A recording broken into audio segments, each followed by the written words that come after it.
स्वभाव के थे, लेकिन उनके घर में जो पत्नी थी वह कैसी थी बताया है। विनीत बाबा ने भागवत में लिखा है,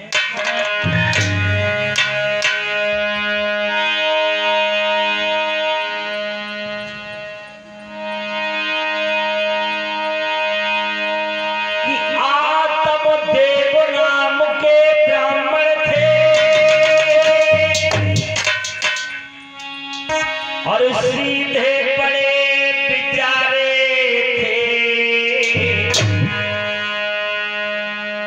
और धोंधली नाम की नानी थी मेरे भाषा बड़ी करकसा।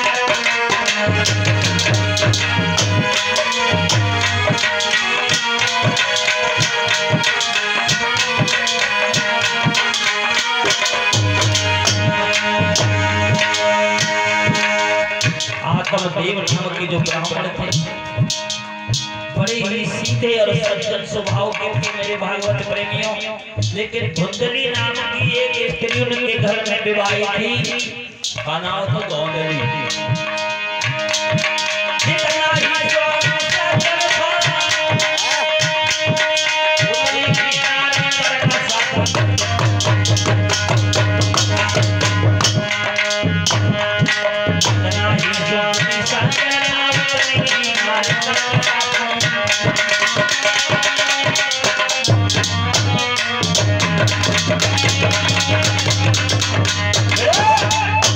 मेरे भागवत प्रेमियों, जितने ही आदम देव नाम के ब्राह्मण सीधे थे, उतने घर में जो स्त्री थी बात पूरो भैया बाको नाम में धोंधली हो, जैसे ही बाको नाम तैसे बाकी काम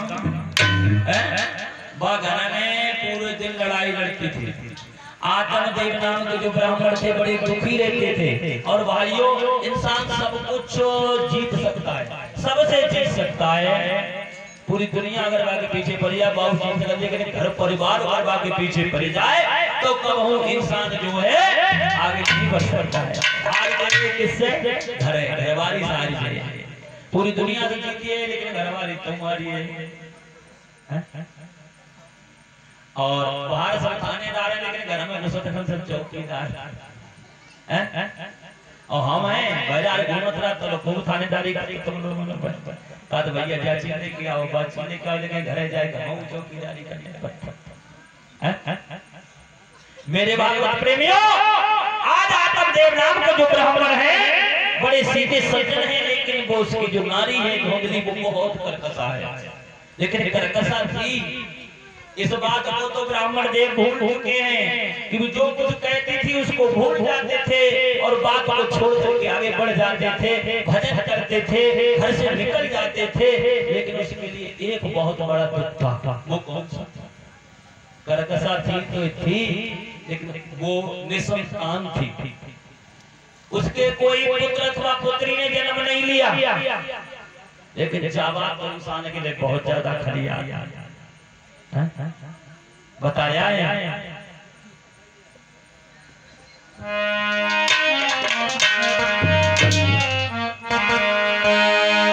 मेरे भाई प्रेमियों,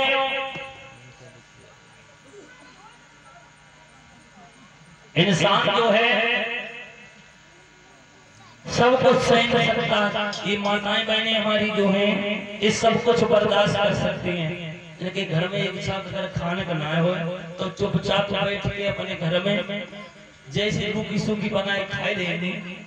लेकिन ये बहरा खाओ समय जल्दी खाएं, कौन वो सज्जन प्रकार की होती है। अगर रोटी चुपचाप अगर खाए के तो रोटी अगर नमक से खाए के बैठ जाएगा, लेकिन बहरा वाले का को पता होना चाहिए। और वैसे भी बताया है खाना जनाना खजाना, खाना जनाना और खजाना ये पर्दा की चीज होती है। अगर आप नहीं भोजन करते हो तो चुपचाप आराम से बैठ के भोजन कर लो, चटनी से खा लो तो मुझे पता ना लगे कि चटनी से खाया है। और अगर बहरारी गली में बैठे खा तो सब मानो तो सब्जी खाते हैं, चटनी से। जनाना स्त्री है, अगर वो पर्दा में रहती है अपने मुंह ढांक के आते हैं तो कोई जाना देख पाओ ये कारी है कि कानी है कैसी है। तो भाई पर्दा रखना चाहिए। खाना और खजाना, आपके पास कितना भी पैसा हो, अगर भाई ऐसे हाथ में ले फिर चोर तो ले तैयार कर ले, आराम से लूट लेंगे और लटा और ऊपर अगर पर्दा रखोगे तो उसे नहीं पता तुम्हारे पास कितना पैसा है। तो खाना जनाना खजाना ये पर्दा की चीजें होती है मेरे भागवत प्रेमियों। इंसान जो है पश्चिमी सभ्यता में पढ़ करके हमारा देश बहुत बिगड़ने जा रहा है। यही सोच सोच करके हमें रात दिन कभी कभी तो नींद नहीं आती है, सोचते हैं बारे परमात्मा। हमारी माताएं बहनें पहले का पहनावा पहनती थी, आप लोगों ने देखा होगा, कितना अच्छा पहनावा पहनती हैं, शरीर को दिखाता हो। आजकल कौन का पहनती हैं, भाई गली को बेलाज, जिससे कार को कितने को दोबारा गिरा था, को नाम है ब्लाउज माने बेलाज, यानी इसमें कोई लाज नहीं है, वो पहनावा पहनते हैं। सोचती हैं बाएं करने की ज्यादा ऊंची हुई आती तो ज्यादा अच्छा लगता। कितने शर्म की बात है मेरे भागवत प्रेमियों, पश्चिमी सभ्यता में बढ़ करके हमारा देश कितना बिगड़ चुका है। आज धोंधली जो है घर में बैठी है, संतान नहीं है। आत्मदेव नाम के ब्राह्मण थे, सोचने लगे मैं क्या करूं, मैं तो बहुत परेशान हो चुका हूं। अरे ये करकरा है तो चलो चल जाएगी, हम इससे बोलेंगे नहीं, लेकिन इसके संतान नहीं है, मैं क्या करूं। आत्मदेव सोचने लगे कि जिंदगी में इंसान जब ज्यादा नीरसता महसूस करता है, ज्यादा परेशान हो जाता है, तो सोचता है चलो चल करके आत्महत्या करें। अब मरने के सिवा कुछ दिखाई नहीं दे रहा है। आज आत्मदेव जंगल में चले हैं मरने के लिए मेरे भागवत प्रेमियों, लेकिन उधर घूमते हैं जंगल में मरने के लिए, कुआं ढूंढ रहे हैं कहीं कुएं में कोई करके मर जाए। तब तक ब्राह्मण देव आ गए, कहने लगे महात्मा कि क्या बात है, ये आप ये जंगल में क्या कर रहे हो, रात्रि के ठीक 12 बजे यहाँ पर शेर भेड़िया चीता आ जाएगा, तुम्हें खा जाएगा, तुम क्या मरने के लिए आए हो। आत्मदेव कहने लगे महाराज मैं क्या बताऊं, जब मरने के लिए तुम आए ही हैं, तो मरने समय का डर लगे, खा जाएगा तो खा जाएगा। मेरे भागवत प्रेमियों कहने लगे तुम क्यों मरना चाहते हो। बोले महाराज हमारे घर में कोई संतान नहीं है। कौन लगे संतान आए तो तुम मर जाए। बोले हाँ महाराज। बोले संतान से बहुत बड़ा कष्ट होता है, अगर पुत्र कामयाब होता है, पुत्र अच्छा होता है तो माँ बाप की जिंदगी अच्छी कट जाती है, लेकिन पुत्र अगर तुम कपूता निकल जाए, चोर और बदमाश शराबी जवानी अगर निकल आवे तो माँ बाप की जिंदगी नरक हो जाती है। क्या संतान से ही आप कर सकते हो? वैसे भी भगवान का भजन करो, आपका तरण हो जाएगा। कहने लगे ना महाराज, बताया है कि कहते हैं जो जने से जग में अरे सुंदर पुत्र पाते हैं,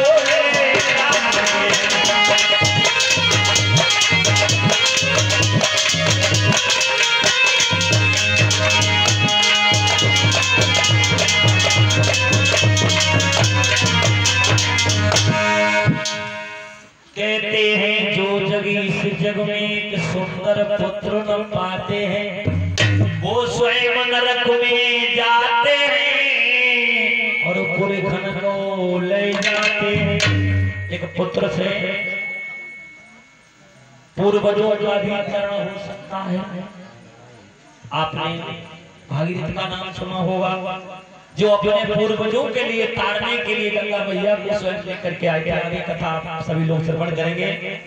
मेरे भागवत नवम स्कंद में आप लोग ये कथा श्रवण करेंगे। मेरे भागवत प्रेमियों, अगर पुत्र जो है सपूत है तो और कपूत अगर मिल जाओ तो जिंदगी जी रहे हो जो नरक बनाए जाएगा। आसे चुप भगवान को भजन करो, अपने घरे चले जाओ, तुम्हें पुत्र की जरूरत ना है। आत्मदेव कहने लगे हमें बहकाने से काम नहीं चलेगा, मुझे पुत्रवान बनना है। अगर पुत्रवान नहीं बने तो मैं आत्महत्या करके मर जाऊंगा। उसी समय मेरे भागवत प्रेमियों वो महात्मा ने एक फल दिया था, जाओ ये फल ले जा करके अपनी रानी को खिला देना, वो गर्भवती हो जाएगी, तुम पुत्रवान हो जाओगे। तुम्हें पुत्र की ज्यादा जरूरत है तो जाओ फल ले जाओ। मेरे भागवत प्रेमियों, आज आत्मदेव जो वो फल को लेकर के अपने घर के लिए चले हैं, लेकिन बातों की बातों का वो भरोसा नहीं करते थे। माने देखो सोचने लगी फल हाथ में ले लो कि अगर मैंने ये फल खा लिया तो मैं गर्भ धारण कर जाऊंगा, और मैंने अगर गर्भ धारण कर भी लिया, पहली बात तो ये फल से कुछ होना नहीं है, और हो भी गया कहीं ऐसा तो हमारे बच्चा पैदा होगा, कितनी बड़ी प्रसव काल की पीड़ाएं हमें सहन करनी पड़ेगी, और बच्चा जब पैदा होगा तो उसका मल और मूत्र सब हमारे ऊपर बहेगा, हमारी ये सोने जैसी काया मिट्टी हो जाएगी, तासे ये फल हम कभी नहीं खाएंगे। उसने फल को लेकर के, और उसके घर में एक गाय थी, उसके भी बच्चा नहीं होता था, वो फल लेकर के उस गाय को और परोसने आई नहीं। और ये परोसने की कभी नहीं बढ़िया परंपरा है, घर में चाहे थोड़ी बहुत बनी हो रहा है, लेकिन परोसने के तो कब तुम जानते हो, परोसने की बात कहो तो मानते ही। परोसने आएंगे कहने लगी जी हमारे भी आज फल लेके आए थे, सो फल कहने लगे वो फल कहाँ है, कहने बताओ ने गैया को खिलाए थे, बोझा खाते तुम गर्भ उदाहरण करिए बहना, तुम सुनो हमारी बात। फल खाने से रह गया गर्भ, ये बहन तो ये मेरे गर्भ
तुम्हें मालूम नहीं, अगर गर्भ भी हमारे ठहर भी गया तो ये बहना मल मूत्र सब हमारे ऊपर बच्चा करे को बहन जावा तो हमें सहन नहीं कर पाएगा। से बहना हम जो फल ना खाएंगे हमने गई खवाए तो कौन लगी तुम ठीक है बहना, हमने आदि ही गर्भ धारण किया है और ये बच्चा हम तुम्हें ला करके देख देंगे, बात भी छिप जाएगी और महाराज तुम्हारे पति को ना पता लग पाएगी। कहने लगी ठीक है बहना तुम तो काम ही की हमारी गलियां, तुमसे ज्यादा कोई हमारे चाहता है ना तो नहीं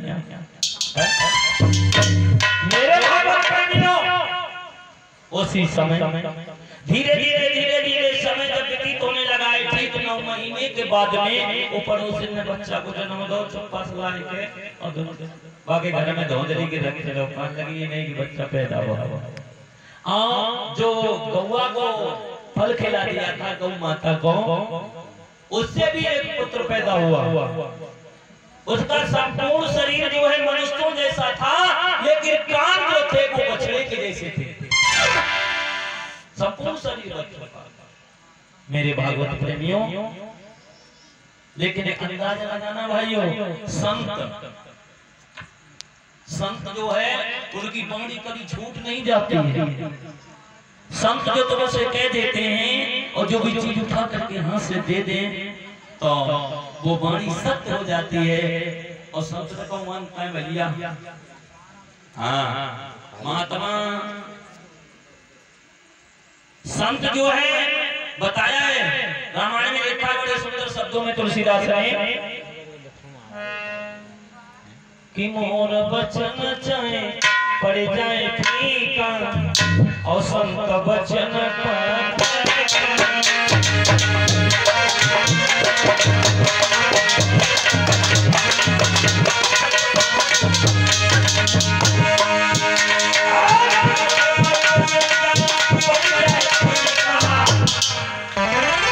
और संत वचन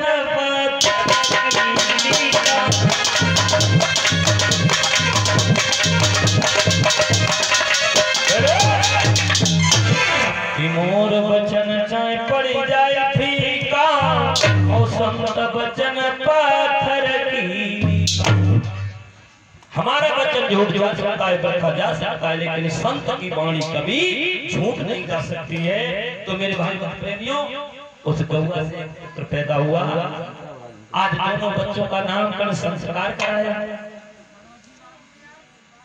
नामकरण संस्कार कराओ। पंडित जी आए, बड़े श्रद्धा भाव से दोनों के नामकरण संस्कार किए। जो पड़ोसन से पैदा हुआ बेटा उसका नाम धुंधकाली रखा,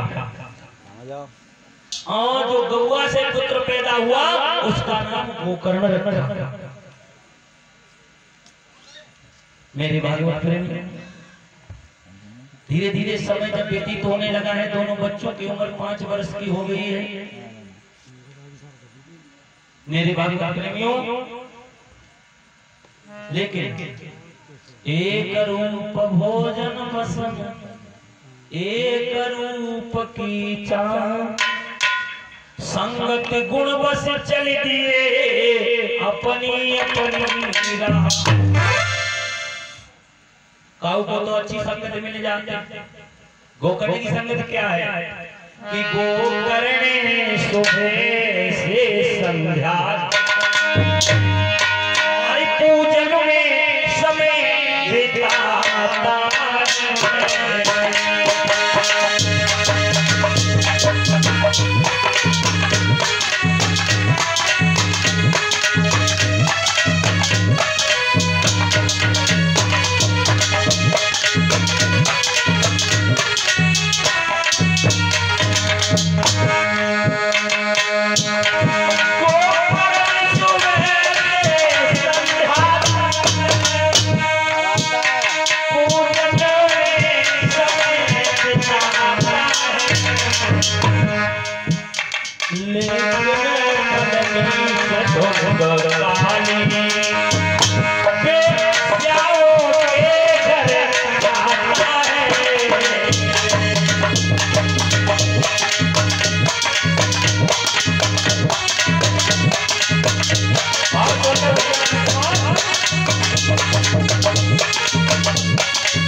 उसी सब गोकर्ण जो है वो सारे दिन बैठ करके महात्माओं की संगत करते हैं। जहाँ पर भजन कीर्तन होता है वहां पर जाते हैं, और जहाँ पर कथा भागवत होती है वहां सुनने के लिए जाते हैं।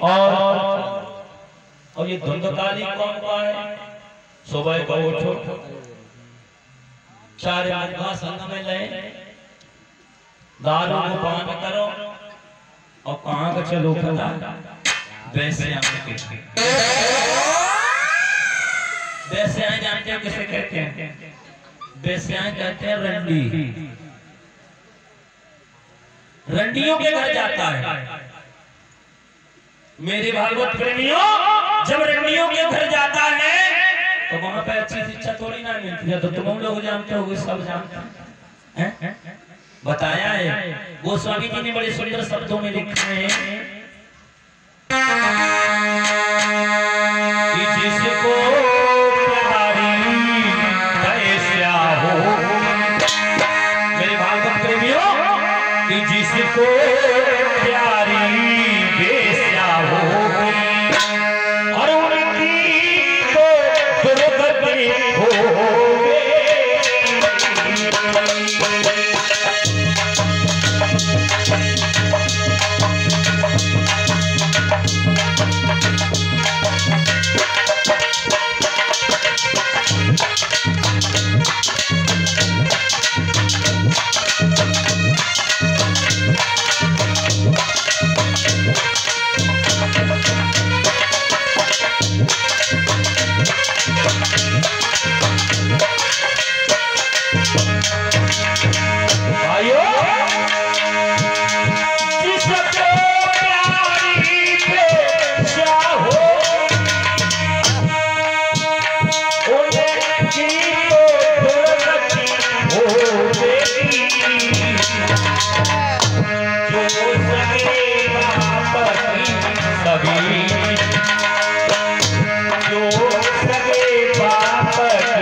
जिसको प्यारी वैश्या होगी उनकी तो दुर्गति होवे, और जो सगे बाप की सगी नाए वह तेरी कैसे होवे। मुरारी सक्सेना रुपए कौन? मुरारी सक्सेना। हाँ, ये हमारे भैया आदरणीय मुरारी सक्सेना जी ये 10 मुद्राएं भागवत कथा में दान देते हैं। भगवान को सदा सुख और शांति दे और खुशियों से भंडार करते रहे। मैं कामना करूंगा प्रभु से कि ऐसे भक्तों को सदर्भ रास्ते पर चलाते रहे। मेरी प्रभु से ये आशा और आकांक्षा है। बोली वृंदावन बिहारी लाल की। थोड़े थोड़े हाथों हिलाए लो और हाथों चलाए लो, तालियां बजाए ले। देखो भगवान को संकीर्तन बीच बीच में करते जाओ। हम तो चिल्लाते हैं लेकिन तुम लोग थोड़ा कुछ लाभ ले ले। कथा सुनना आए हो, कथा प्रेमी हो, बड़ी बहुमूल्य नहीं दिखोए के आए हो, बैठे हो कथा प्रांगण में।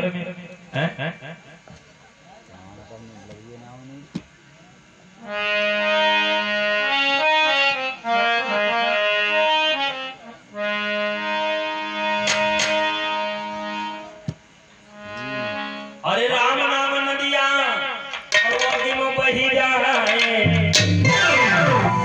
और राम नाम नदिया और वगी में बही जाए, कोई ना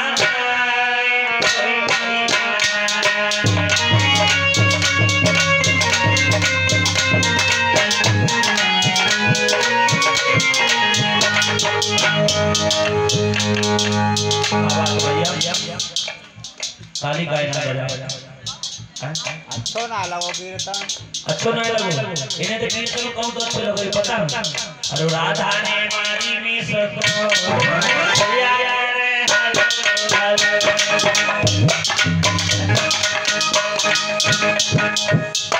जब ज्यादा अच्छा लगे राधा ने मारी मी सको कन्हैया करें हालो हालो। भगवान के संकीर्तन पता नहीं आज कॉलेज में कैसे कैसे कीर्तन चल रहे हैं, उन्हें क्या होता है तो हमें शर्म लगे। कितनी गलत बात है। आप लोगों ने सुना होगा राधा ने मारी में कॉल कन्हैया करें हेलो। बात में मोबाइल फोन चलते आज से 10-15 साल पहले काउंटर मोबाइल हमने सबसे पहले हथकी सिमट लगवाई थी और नोकिया का सेट लिया था।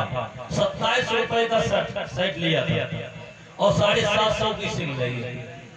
आज से कम से कम 15 साल पहले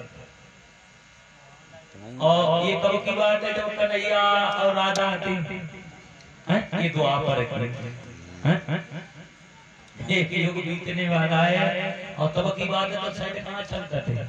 तो राधा ने मारी में कॉल कन्हैया करे हेलो हेलो ने गाँव मतलब जैसे कि एक को गीत का ही तो गाँव में चाहिए मट्टी की बनाई ली है। हाँ याद रख लेना मेरे भाई भक्त प्रेमियों, मैं जो भी ये धर्म मंच से कहता हूँ कि जो भी मैं भजन गाऊंगा वो शिक्षा प्रति भजन नहीं मैं बोलूंगा अपने मुंह से।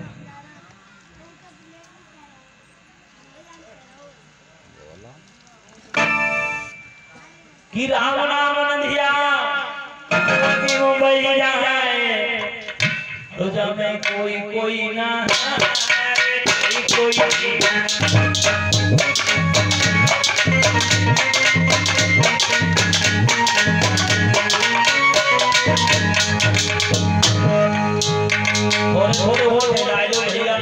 तालियां बजाए भैया लोगों को क्या बजाओ तुम्हें तो शर्म आए जाते हमें मालूम है,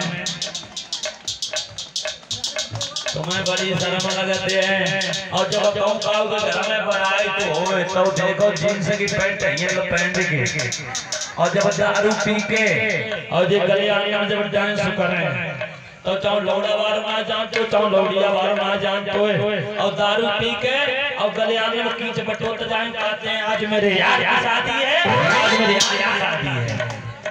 चाहो यार को कतई ना जान तो चाहो लौड़ा वार ना जान तो चाहो लौड़िया वार ना जान तो लेकिन यार की शादी है कई धर्म मनाए जाते। अब भगवान को कीर्तन गाने में ताली बजाने में काटेंगे हमें कथा प्रेमी हो, कथा प्रांगण में आयो, कथा सुनने के लिए आयो, तुम्हें अपने अपने ईमान की कसम होए कि ना अगर ताली ना बजाओ कीर्तन ना गाएगा। हाँ अब कथा सुना ताली बजाओ से कहीं एक लाभ हो तो तुम्हें पता ना है। तालियां बजाने से भगवान की कथा में कीर्तन करने से तालियां बजाने से प्रथम बात है हाथ की रेखाएं शुद्ध हो जाती हैं। आपको कभी किसी को ये पंडा होतेंगे कि कुंटल ना जो ठगी लगी याद हमारी माँ का महीने से कि कट्टा ठगी लगी याद है का 10 किलो ले आओ तुम्हारे जिगरा चक्कर बड़े खराब हैं, तुम्हारे घर में बहुत बड़ी बाधा है, तुम्हारे घर में ऐसा हो जाए, तुम्हारे घर में शनिचर को वास होए तो उससे आप छुटकारा पा जाओगे। कभी आपको किसी को हाथ दिखाने की जरूरत नहीं पड़ेगी, आपकी हाथ की रेखाएं ऑटोमेटिक ही शुद्ध हो जाएंगी अगर भगवान की कथा में तालियां बजाओगे। और दूसरी बात कथा पाठदान में अगर ताली बजाओगे तो जेबों की सुरक्षा रहेगी। और क्या? हाँ जब सब ताली बजाओ तो जेब हाथ में का गुजारी ना पावे। और सबसे बड़ी बात है कि मच्छरों ना मारने लगेंगे अगर ताली बजाओ तो मच्छर जो रहे ना कई एक लाभ होते हैं तो तासे। और वैसे भी बताया है कि राम कथा सुन दर कर तारी और संशय भी उड़ान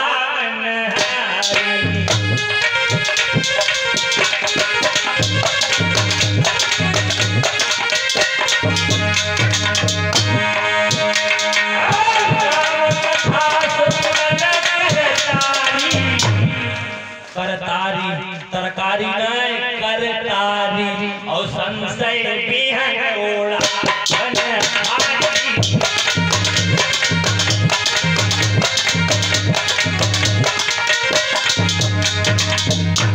राम कथा सुंदर करतारी कर माने हाथ और ताली माने ताली। अगर हाथों से ताली बजाओगे तभी सुंदर काया यानी हाथ सुंदर कर ताली और संशय पे गुड़ा बनहारी। जो संशय कहते हैं घमंड के लिए, घमंड रूपी पक्षी अगर तुम्हारे अंदर बैठा है वो तुम्हें कुछ करने नहीं देता है, उस संशय रूपी पक्षी को आपके अंदर से उड़ाता है ये करताली। जब कीर्तन गाओ अगर आप खेत में जाओ और आपके बाजरा में अगर चिड़ैया चुगती हो तो तुम किसका प्रयोग करते हो? ताली। तालियां बजाते हो और मुंह से हाट का शब्द निकालते हो तो जो पक्षी होते हैं खेत में वो उड़ जाते हैं। ऐसे ही हमारे अंदर जो सबसे रूपी पक्षी बैठा है वो जो है वो भगवान के कीर्तन करने से वो उड़ जाता है और भक्त जो है एकदम पवित्र हो जाता है। मेरे भागवत प्रेमियों तो भगवान की कथा में ताली बजाने में कोई घटी तो है ना? क्यों भैया तो गुस्सा में आए हो? परमजीत भैया आज दूध कम खरीदारी भाई का क्यों? तो ताली बजाने से कई एक लाभ होते हैं। वैसे अगर तुम लोग ताली बजाते रहे और जय बोलते रहोगे और तो ये राम नाम की जो नदिया है इसमें पतवार लगती रहेगी और नवैया पे हम बैठे हैं और तुम लोग अगर थोड़ा थोड़ा पल्ली को सहारा लगाते रहोगे तो ये नाव पार चली जाएगी और आप लोगों से बीच में फोड़ाए देंगे तभी तब पार लग जाएगा। मेरे भागवत प्रेमियों तो मैं आप लोगों से और हमारे कहने का मतलब है आपके फायदे की बात मैं जब कहूंगा इस धर्म मत से तो वो ही बात कहूंगा जो आपका फायदा की हो। हम अपने तुम्हारी नुकसानी बातें कहूंगा। हाँ तो मेरे भागवत प्रेमियों सभी लोग तालियां बजाएंगे और एक छोटा सा भगवान का संकीर्तन करेंगे।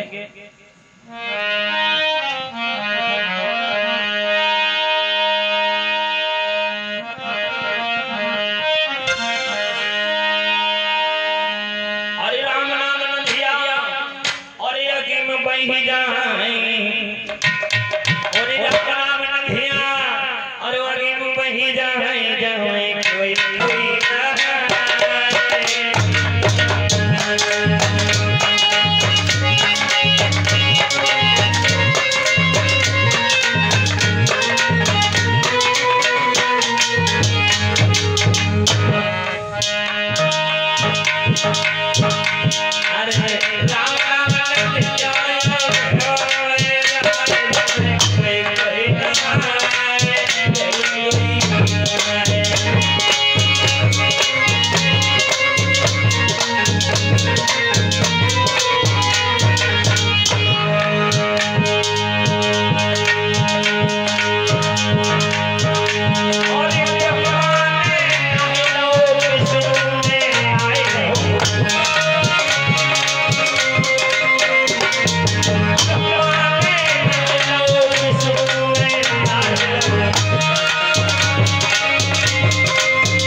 पीछे हमको बैठी क्या लगती है वो आधार कार्ड भैया हो